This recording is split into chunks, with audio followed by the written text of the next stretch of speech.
I'm Angela Falconetti. I serve as the Vice President of Institutional Advancement and Executive Director of the Virginia Western Community College Educational Foundation.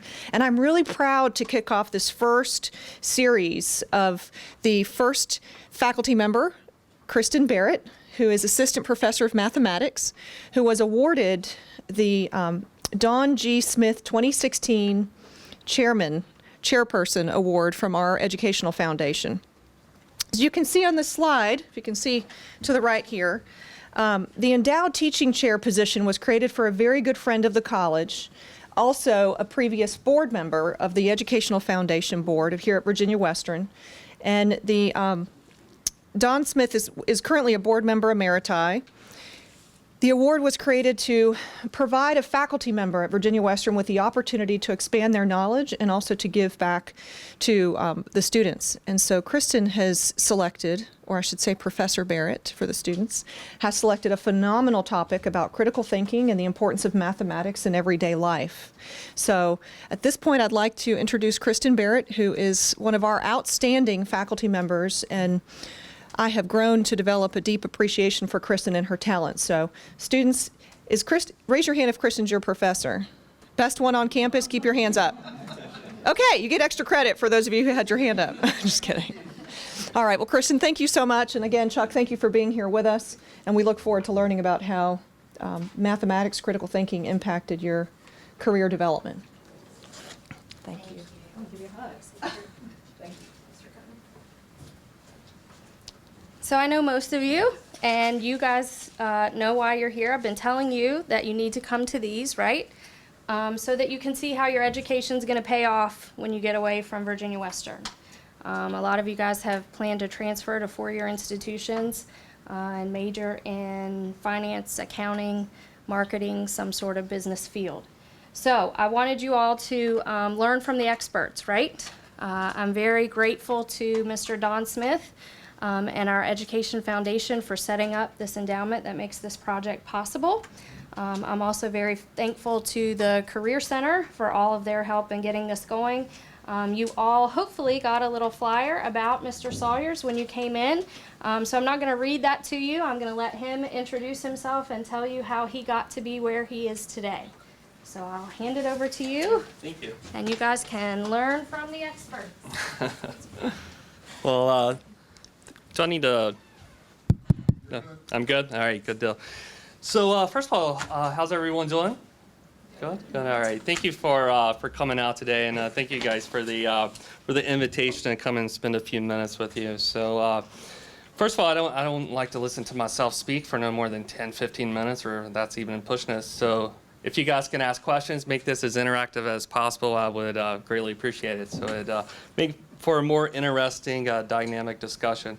We'll touch up on several points. I'm going to talk a little bit about my educational background, as Kristen mentioned, or Professor Baird, I should say. Talk a little bit about how mathematics has played into my career and critical thinking and what life is like after college and the path that I took.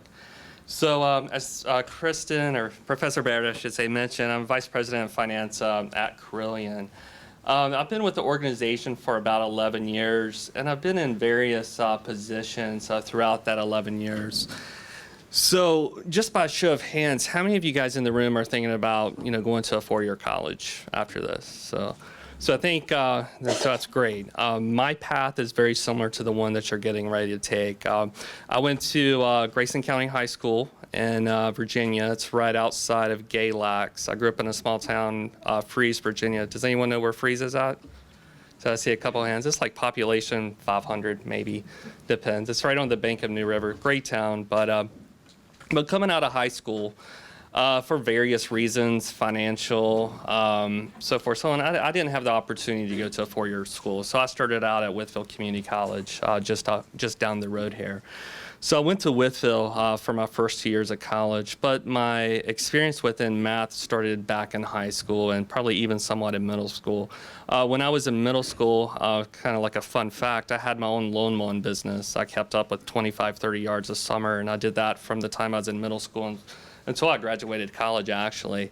Well, surprisingly, I really enjoy the work, and I still do to this day, working outside, working outdoors. I found a deep interest in the business side of, running that small business and working with people and the numbers and managing it. And, there's overhead components of it, so forth, so on. So when I was in high school, I was fortunate enough to have a great algebra teacher.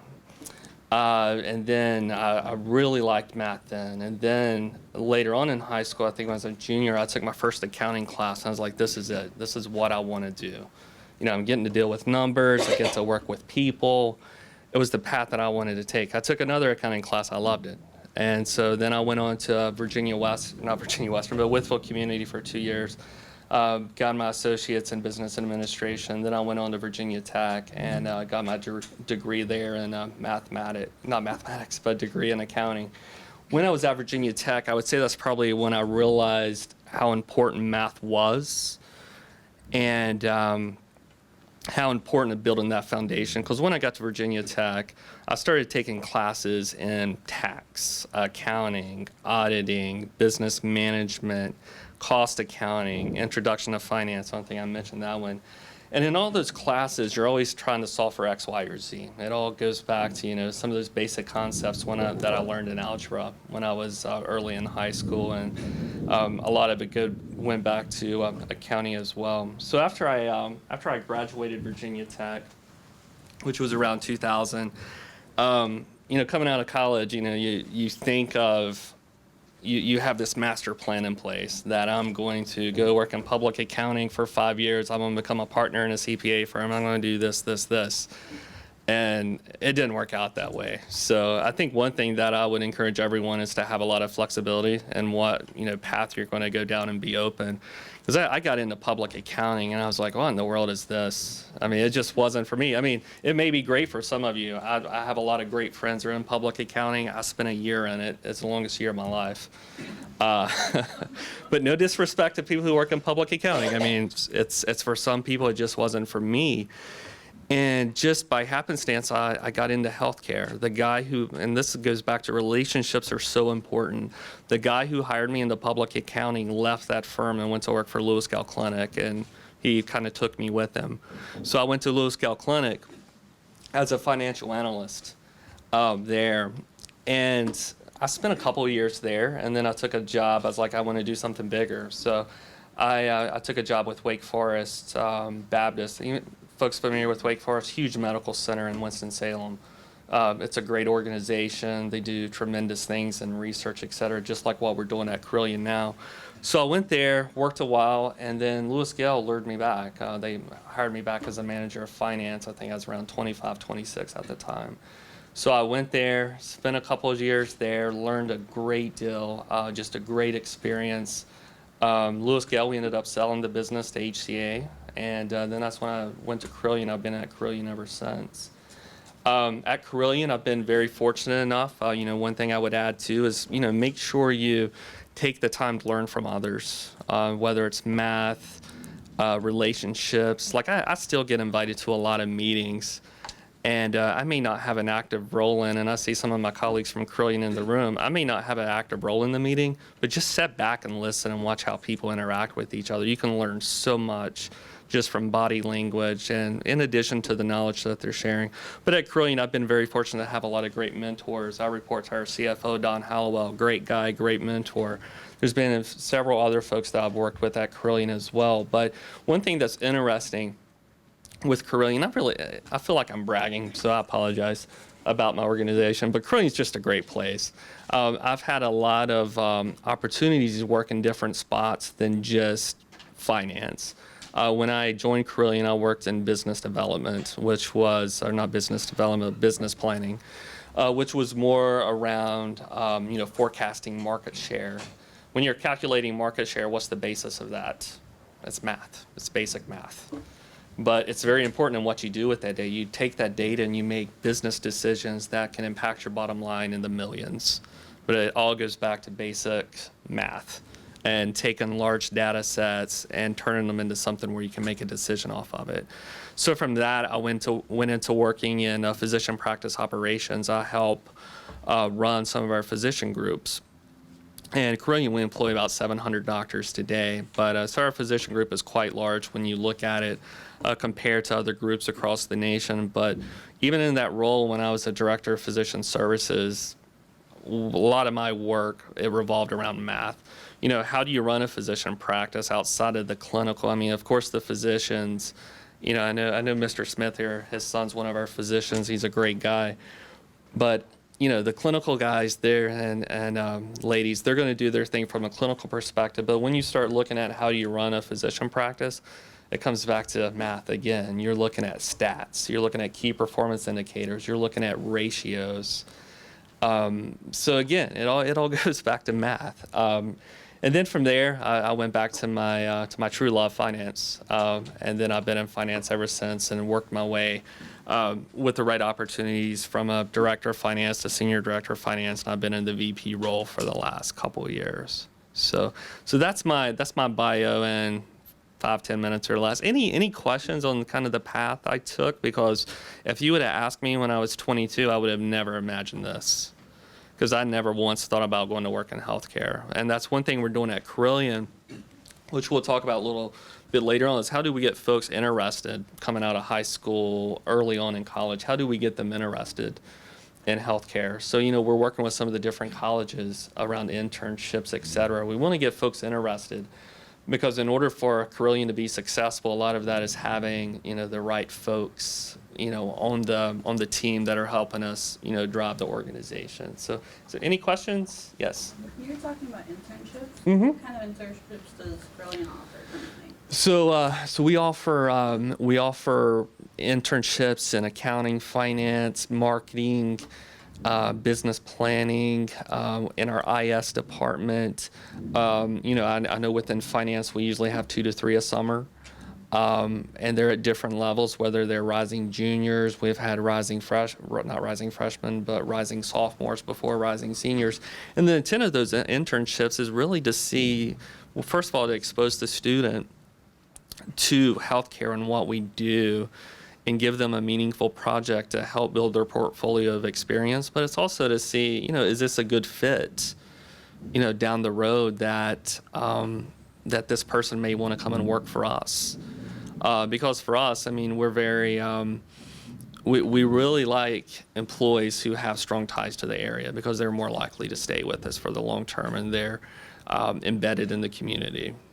So does that answer your question? Yeah. Any others on that part? Yes, sir. The bio also mentions Radford. Yes, that was the other part. I skipped right over that. How did I forget that? Because I was doing that while I was working, so it was like a big blur. That's why. So yeah, I went to Radford, and I got an MBA there. So I mean, obviously that's been a tremendous impact on my career, because I mean, a lot of organizations, in order to get into the senior level, you need some kind of master's, whether it's a master's, like in finance, for example, whether it's a master's in accounting, master's in finance, or an MBA. I chose the MBA, and thank you for the reminder on that, by the way. No disrespect to Radford for anyone in the room. But I chose the MBA route because I wanted a well-rounded degree. I just didn't want to, you know, put myself in a corner where I was focusing only on finance or accounting. And the MBA, I mean, we touched upon everything from economics to stats to business planning, finance, accounting, and then, you know, the traditional business stuff. But it was definitely a more well-rounded program for me personally. So, yes? Did you get your MBA part-time while you were working? Yes, I did. I got that while I was working. I got that in the 2005, 2007 timeframe, and so it took me about 2.5 years. You know, at the time, the weekend and the online programs, they weren't really at a mature point yet. So Radford had a nice program for me because I could go, you know, part-time at night, and I really wanted to go to class. At the time, I didn't really want to do it online. I wanted to, you know, meet people, work with people, so forth, so on. So, yes, ma'am. Have you been able to offset your financial costs from college with the position you've obtained thus far? Absolutely. I would say probably multiple times over. That's reassuring. Yeah, multiple times over. You know, I always joke with my wife. So my wife went to private school for 4 years, and, you know, my entire education cost maybe a fourth of what hers did. And I mean, it's no disrespect to her, she's a teacher. It's no disrespect to her, her profession or anything like that. It's just the environment that we're in. So, but yeah, I mean, it's definitely a great investment. As long as you're open to different opportunities, going in and thinking that, because I came into it personally thinking that I was going to go down this, straight path. I had it all mapped out, and I quickly realized that's not the way it's going to be. So any other questions? Yes, ma'am. Hi, Sean. My name is Rhonda. I wanted to talk to you. You said something about you had a mentor. How did you go about finding a mentor in a large facility? Well, I think that's a great question. I think with at an organization like Carilion, I think a mentor, it's a two-way relationship. I think typically you're not going to walk into an organization and just automatically pick up a mentor. It kind of happens through developing relationships. And it doesn't have to, there's formal mentorships out there, and then there's informal where you just kind of develop it over time. I would say mine have been more in the informal approach, in that I've developed a relationship, and that person that you're working with, they have to show you have to show to them that you're dedicated, you're committed, you're open to learning, you're open to putting in putting in the extra hours to go from point A to point B. So I think the big thing is starting out with having a strong relationship, and also it's performance driven too. I mean, people aren't going to invest in you if you're not willing to invest in them. So that's why I think it's a relationship. So does that answer your question? Okay. Any others? No? All right, one other thing, or a couple other things I wanted to touch upon and talking with Professor Barrett. So what's the importance of the work that we do on a daily basis, and any direct mathematical connections? I would answer that. I've already touched upon this a little bit. On a daily basis, math is a key component. It's the foundation, like inside of finance and any organization. It's the key foundation of everything you do. I mean, absolutely everything. We are, like I mentioned before, we're always trying to solve for X, Y, or Z. We're always solving for something, whether it's that ratio or taking a data set that has millions of records in it and trying to find the trend, whether it's running regression analysis over something, trying to, see, what the, is there any correlation between, two different data points. So we're constantly involved in those types of activity. But one example that I think is somewhat intriguing from a mathematical, critical thinking perspective. So within healthcare is a very different industry in that, if you're Lowe's Hardware, for example, and if you sell a refrigerator, you're going to sell that refrigerator for $900, and you're going to get $900 for it, or whatever the cost is. Within the healthcare business, for every dollar we bill out, we're not going to collect all of it. And that's part of our mission. We know that, and that's not independent just to Carilion. It's everywhere. So every single month, so Carilion, our revenues are about $3 to $4 billion annually. That's our gross revenue. That's what we bill out. We collect about $1.8 billion a year annually. So that's cash coming in the door. But every single month, we're going through this very, I would consider a very complex model that predicts how much money we're going to collect based upon the services that we rendered that prior month. So there's multiple variables coming into this model. It's, what kind of insurance does the patient have? What's the performance or not performance? And, I hope I'm not coming across as insensitive. I'm just talking about numbers, because at the end of the day, it's all about the patient. But we have to figure out, what does it mean in terms of, funding the overhead and, from a sustainability perspective. But for every dollar we bring in, we have to predict what we're going to bring in. And as I mentioned, it's all the different variables. It's the type of insurance the patient has. It's the type of procedure. It's how long they were in the hospital. How many visits did they have with their doctor? So as you can imagine, this becomes a pretty complicated formula, and we have to get it right. There's really not a lot of, there's very little margin for error. Because as any organization, healthcare organization, most of us have bonds. So we issue bonds And that's how we get our debt. You know, if you're a publicly traded company, you issue stock, and those bondholders and those stock owners, they want to know how you're doing financially. So this stuff is, you know, it's reported externally, so it's got to be right. And within healthcare, the margins are so tight. Every dollar counts when you're doing this type of work. So in healthcare, can anyone guess what a good operating margin? You know, operating margin is essentially what's left over after you take your revenue less your expenses. Can anyone guess what a good operating? No, not you, Mike. What a solid operating margin is in healthcare percentage-wise? 10%? What's that? 7? 10? We got any others? Now, if you're 10, you're really, really good. Okay. I mean, the national average is somewhere around 3%. So if you think of an organization like Carilion, we bring in $1.8 billion, and we have left over about 70 million. That's there's not a lot of margin for error there when you're doing these predictions. So again, it goes back to math. It goes back to algebra, always solving for X.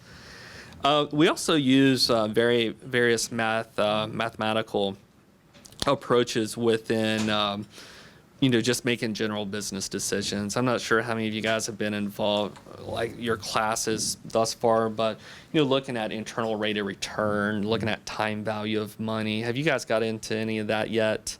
Like what's a dollar worth in 10 years if the interest rate is X? Have you guys gotten into that yet? A little bit? It's coming. Yeah, it's coming, especially when you get, if you're going to a 4-year school and you get into finance, it's going to be, you'll probably get tired of it after about 6 weeks. But you're always solving for, what's a dollar, what's that dollar going to be worth in the future? And what's the impact of an interest rate, the treasury markets, so forth, so on. So we're always doing calculations around that. One thing I also wanted to touch up on was the importance of critical thinking, logical reasoning, quantitative reasoning, problem-solving skills within our field. So, first of all, within finance, there's a basic knowledge set, finance and accounting, debit and credit. I mean, that's going to be the same no matter where you go. Cash is cash, accounts payable is accounts payable. That's not going to be any different. All that at the end of the day, it's all governed by GAAP or generally accepted accounting principles. So whether you work for Advanced Auto or Carilion or HCA or the college here, a debit's a debit. That's not really going to change. But once you get into a specific field, you get into a lot of I'll call it niches that are not that you do not learn in college. I'll give you a good example of that. So a lot of my work and the team that I work with at Carilion is around managing physician compensation. There's not a class in college for physician compensation. There's just not. I mean, I can ask Mike, is there anything that you do on a daily basis that a specific class in college? No. I was a journalism major. Right, exactly. So where I'm going with this is that you have to display the ability to learn and to adapt. So, what you're getting now is you're building that foundation, with math being in my opinion, a core of that foundation. So going back to managing physician compensation. So Carilion, we employ about 700 doctors. And nothing can happen in a hospital without a doctor's order. I mean, nothing can happen. So you got to have physicians in order to provide services to the community. And part of that is, how are they paid? And it can be as complicated as a formula as you want, or it can be pretty simple. But in most organizations that are very complex, the complications can become very very complicated. And again, math is coming back to the foundation of that. And then you start layering on top of that foundation, you have to have the relationship ability you have to understand the relationship aspect of it. If a physician is, performing at a certain level and his or her compensation is not that level, you can't just go to the physician and say, here you go, and run out the door. It doesn't work that way. You have to sit down, talk them through it, help them understand the information. So first part is obviously understanding the math background, but then understanding how to relay that in layman's terms, because a lot of people, they're not going to get what you get. You know, physicians, for example, incredibly intelligent folks, but their skill set is not math. Some of them, but you know, most of the time it's not. They want someone to walk them through it. So we spend a tremendous amount of time developing strategy around physician compensation plans, developing the formulas, looking at what metrics, looking at the various ratios, you know, digging through mounds and mounds of quality data to come out, you know, what is the median of this certain quality metrics, and if that physician achieves over median, you know, they will get X, Y, or Z. So again, we do a lot with percentile rankings, medians, mean, mode, et cetera, the list goes on and on. So we're involved in that space a lot. Any questions on any of that so far? No? Yes? It must be very difficult to convey to these doctors how they're being paid. Yeah, exactly. And that's where, Emotional, well, not emotional, but yeah, psychological. it's the emotional, it's personal. And, you know, I use physician compensation as just one example, but there's multiple examples out there. You know, some of the work that we do involves, you know, opening up a new service line. So we're going to do, you know, what's the financial projection on that? What does it look like? So then it comes into research. Again, you don't necessarily learn this stuff in college, but you have to go start researching, you know, for that specific niche, what is the market going to do in 5 to 10 years? What's the outlook? And then make that local. But back to your question, yeah, it becomes very personal. So that's why you can't just hand them something and run out the door, which comes into where you have to have the relationship aspect of it.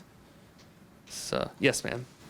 You keep talking about how relationships are critical to your career, Mm-hmm. and I think in healthcare in general, communication between physicians and patients Absolutely. is softer skills that we hear about. Yep. What do you think the community college could do to help strengthen social intelligence among students? Yeah, I think that's a great question. You know, I think first of all, you know, the thing that we're seeing, I think it's a two-way street on this. Is that one is that organizations have to do a better job of understanding the generation that we're dealing with, right? I mean, we need to, you know, my generation, your generation may not connect with each other. You know, you guys grew up on Facebook. I grew up on ICQ. No one probably knows what ICQ is. Do you? Yep. See, there you go. No one knows. So we need to understand the relationship a little bit better. But, you know, what can the community colleges do? I think any kind of, you know, understanding the emotional intelligence, reading body language, developing relationships, you know, understanding workforce dynamics or workplace dynamics. Because at the end of the day, if someone, they can be a 4.0 perfect student, but if they do not have the ability to connect with people and work with others, because like for us, most of the work we do is team-based. It's very interdisciplinary. So, I mean, we touch a lot of different areas. So if you cannot relate to those folks, then it becomes a real challenge to be successful. Because those folks typically do not move forward or they progress as quick as they would like. So project work is crucial, making folks get outside their comfort zone. And I don't know if there's a one-size-fit-all approach to it. I mean, from your perspective, what do you think would work? Because I've wondered, we've sat around the table and talked about this ourselves, is, you know, how do we connect better with students coming straight out of college to make sure they're successful and understanding their needs? I mean, it'd be a great research project. I don't have the perfect answer for it. I know, we're struggling with it too. Yeah. Yes. Establishing maybe the proper communications channels. Yeah. I mean, everyone's texting now. Is that in the workforce more than emailing, or is email, you know, maybe establishing the companies establish, like, we prefer you do everything in emails versus texting? Or? Yeah, I mean, for us, when you get into healthcare, it becomes very sensitive on what you send an email, period. You know, from a patient privacy perspective, and texting is even worse. because all this stuff is discoverable at the end of the day. So you have to be very careful what you send. We're not we're not huge proponents of texting. It's okay if it's just like, hey, I'm running late for a meeting. I'll be there in 10. That's one thing. But if it's, I don't want to receive a, multi-screen text about a work issue. So I would rather, for me personally, I'd rather sit down and talk face to face, because that's the other thing that is, going back to the communication question. Email is really hard to interpret. Some folks can come across as, just, very hardcore, cutthroat, et cetera, in an email, but you sit down and you get a completely different spin on the discussion. So I would say face to face. Mike Dane back here, I'm pulling you into an entire discussion. But from a communication perspective, what are your thoughts? Well, I think one thing that, and Chuck already, Mr. Sawyer's already. Chuck's fine. But I think because so much of our work is interdisciplinary, I think the more you can do throughout your education to work in interdisciplinary groups, the more you get to know people with different backgrounds and different ways of communicating and just different skill levels. I think the more you can do that, the better. Something else that's really important for us, as Chuck said as well, is face-to-face or by phone has, for us, been a much more effective way to communicate, especially when you have complex issues to discuss. Too much gets lost in the shuffle with email, I think, and texting even more so. So, Chuck and I work on several projects together, and we'll have 10, 12 people around the table, and we can get more done in an hour or two around that table than we could in a week by email. Yeah. And we're probably overly sensitive with email, and most healthcare companies are, because of patient privacy, so forth, so on. I definitely agree with Mike. Just sitting down and talking it out is typically the best approach. And even in my career, that has changed. I remember when I first started working in 2000, I would come in from lunch or go to a meeting and come back, and I would have all these voicemails. I might get one voicemail a month now, maybe. It's all email, or that's just how it works. And of course, it's a different world too. We have not Blackberries. We have iPhones, etc. See, I'm dating myself. I had a Blackberry forever, and I miss it. Any other questions? Yes. The majority of students, once finishing college and are going into a career for an industry like Carilion, are going to come in at entry level. Mm-hmm. How does Carilion engage those entry level employees who may have great ideas, Mm-hmm. but are not at a place that they are brought to the table? Could you offer any advice for students who are soon to become employees Sure. on how to handle engaging Yeah. in work more than just that definitive job description? Right. Yeah, I think that's a great question. I can speak from a Carilion perspective. We've just recently, initiated a platform where employees can go and submit ideas. So it's not this, I've got to go to this person, whether or not they like it. We actually have a pathway for that innovation within our organization. So you go online, you submit your idea, and then it works its way through the process. But, for an organization that doesn't have that, I think the best way is to, working with your mentor or your supervisor or whoever may be. First of all, you got to develop the relationship, and you got to know when to pitch that idea out there. It's probably not a good idea to do it on day 2, but once you have that relationship and you develop that mutual respect, I think is when things really start taking off. So you got to get that baseline respect down, and then it goes from there, and it becomes more of a discussion, in the perfect world, it's more of a discussion more so than it's a sales pitch.